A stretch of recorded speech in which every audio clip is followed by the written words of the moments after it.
Good morning, ladies and gentlemen, and faculties and students. I'm Takeo Nakayama. I'm a Dean of School of Public Health, Kyoto University, and Vice Dean of the Graduate School of Medicine. We are very happy that many of you are returning to Kyoto again. Thank you very much.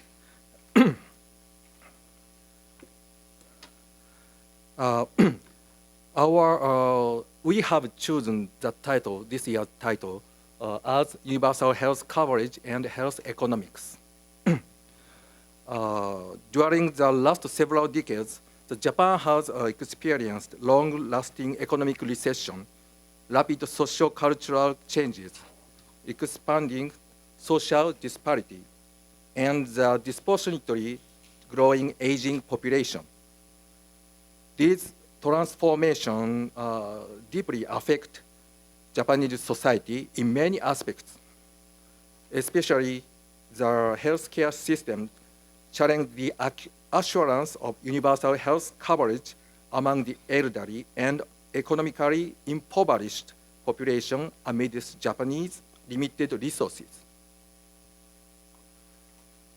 Though rapid economic growth and advancement in scientific and medical technologies have been achieved worldwide during the past decades, the topic still deserves great attention, as the global community has not yet been able to pursue the balance in ensuring better healthcare service and the quality of life and escalating medical costs associated with the innovation in medical technologies, as Dean Professor Uemoto pointed out.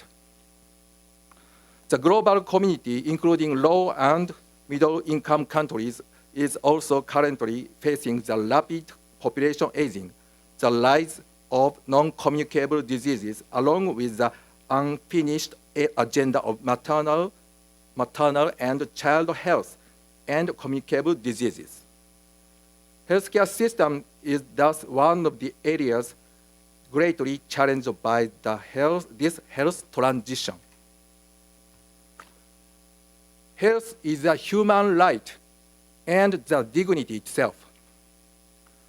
We, Kyoto University School of Public Health and Kyoto University Graduate School of Medicine, along with the other global actors, would like to contribute to the improvement to the health and well-being for all, in believing that this conference will be a platform to promote the exchange of research, experience, challenges, and the hope for future.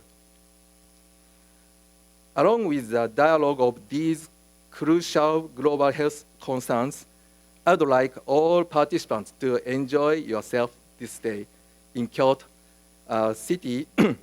Both classic and innovative components of Japanese culture, and surely will be a place for you to enjoy and to be inspired and to be relaxed. We believe this conference will create lively discussions on these key global issues among current and future leaders of global health, as well as build new network for innovative research, education, and global leadership. Again, thank you very much for your attention and attendance. Thank you.